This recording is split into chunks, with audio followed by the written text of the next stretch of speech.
Gago! Honey, I see you looking at me. I'm ready to go with you if you want me. Sexy. 'Cause baby, Bago tayo magsimula mga kamotodik, shoutout muna sa mga bashers ko dyan! Mga ugok, magkakasabay na bulok. Lok! Mga gwapo.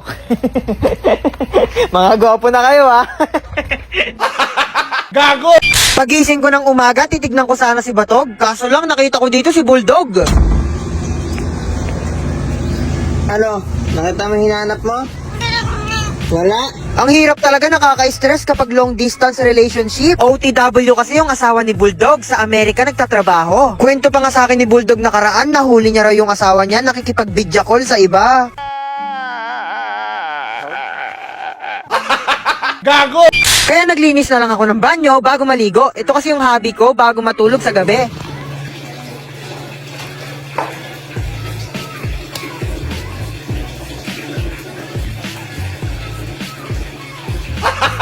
Gago! Sobrang naapektuhan talaga ako sa mga kwento sa akin ni Bulldog. Puta, ganun pala yung asawa ni Bulldog ko? Nakikipag-video call sa iba? Gago ba siya? Gago! Kaya sa sobrang sama ng loob ko, kinuskus ko na lang yung inidoro hanggang sa mamuti.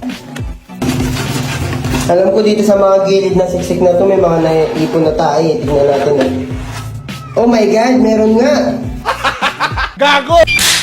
Dito pa sa loob, oh. Para siguradong malinis talaga.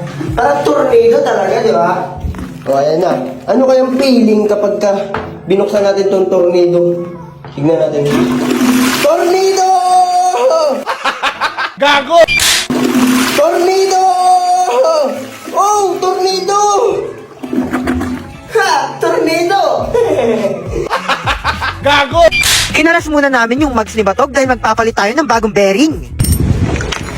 Matudik, nakalas na, papalitan kasi natin ito ng mas malaking bearing. Ayan.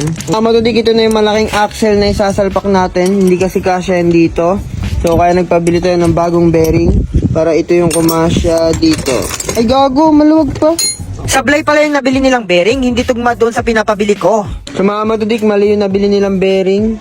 Ayan na si Batag, mga Matudik, nakabit na natin yung mga ibang cover niya. At dito naman sa ilalim ay si Red may tinatabas na. Andito naman si Udo, nagtatanggal ng bearing. Ayan si Udo. Sakit ang tagiliran ko. Tama, may sakit yan, epilepsy. Kakasito yan. Yan, sito pa more. Gago! Akala namin makakabit na namin ng buo at matiwasay ang mga cover ni Batog. Kaso lang nagkaroon ng problema, marami pa pala kaming tatabasin sa ilalim ng headlight niya. Tapos nandito rin si McGreggy, nagpapalit kasi siya ng bearing para kay Batog. So ayan na mga Matudik, nakalas na ni Udo yung bearing na luma. Ito na lang mga Matudik, yung kakabit natin yung bago. Ayan, sige, Udo work! So mga Matudik, kakalasin muna natin to kasi papalitan natin yung spacer na ito. Ito na lang ilalagay natin. Medyo mahal ito pero napapangitan ako sa spacer na yan. Gusto kong maganda. Ikinabit na rin natin lahat ng mga carbon ni Batog. Gusto ko kasi makita mo na yung full carbon bago tayo magpalit ng kaha. Medyo masakit din sa bulsa magpa-carbon ng mga cover ni Batog. Akala ko dati aabutin lang ako ng mga around 50,000 pesos pero hindi pala. Inabot nga ata ako dito mga kamotodik ng mga nasa 180,000 pesos o 200,000 pesos. Kasi maliban sa computation ko, yun nga pala yung mga kinarbon na to ng mga cover ni Batog. Mga bagong pairings yan na binili namin sa Shopee. Yung mga lumang pairings mga kamotodik nandito pa rin naman. Yun nga lang nakatambak. Pero hindi ko pa rin pwede ibigay ito mga kamotodik dahil may mga plano akong iba-ibahing kulay para sa mga cover ni Batog. Ikinabit na rin nga pala natin yung rapido na shifter ni Batog. Hindi ako ganong pamilyar sa shifter na ito, ngayon ko lang ito narinig. Pero base sa mga nakikita ko sa mga Malaysian concept, ito yung ginagamit nila, rapido yung brand. Nakahay na yan? Ikinabit na rin natin yung mga carbon ni Batog. Gusto ko kasi makita na naka 100% na full carbon yung mga cover ni Batog. 100% nga pala ang mga cover ni Batog ay naka-carbon na. Pero tayo pa rin yung magdi-decide kung ano pa bang kulay yung ilalagay natin sa kanya. Medyo mahirap isalpak yung mga cover ni Batog dahil nga naka-carbon na siya. Buti na lang marunong tayo mag-repair ng mga ganitong plastic. Pagdating kasi sa ganito, madali na lang ito dahil ito yung negosyo ko nung hindi pa ako si Motodik. Sa mga Motodik, ayun na si Batog, oh. Medyo nagkaroon lang kami ng problema kaya hindi kami makapag-montage. Eto, nasira yung mga clips niya dito. Wait lang. Ayun mga Motodik ko, mukhang lulong sa droga. Kailangan. Gago! Yung itlog niya, parang itlog pugo lang. So ayun na mga Motodik ko, ayun ako makikita ninyo yung mga clips na yan. Haka mo to green. Bali. Yan, nabali yan mga Motodik pagsalpak namin kanina. Isa, dalawa, ayun mga Motodik, tatlo yung nabali kanina, pang-apat ito. So, ginagawa pa namin ng paraan gamit itong panghinang at saka plastic. So mga Motodik, may problema pag dito. Mabilis lang isalpak yung cover. Yan, salpak agad, ya? Tigas siya. Hindi siya mag-fit agad, pag dito naman isalpak, wala, hindi pwede. So mga Motodik, ito pala yung problema kaya ayaw niya sumalpak dito. Yan, ito pala yung problema kanina. May tumatama dito na something.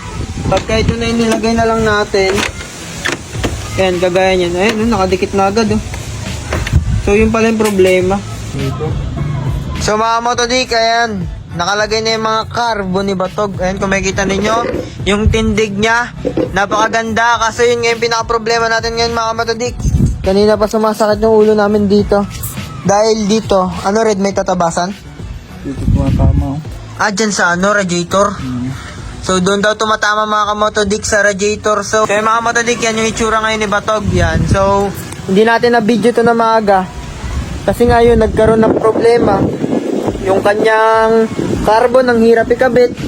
Tapos nagkaroon pa kami ng problema kanina sa spacers. Dito, sa likod yan. So ipapahandlate natin yan sa susunod. So siguro dali natin to sa Manila. Pagka nagkaroon ng King of Kings, dadali tayo dyan. So ayan na si Batog.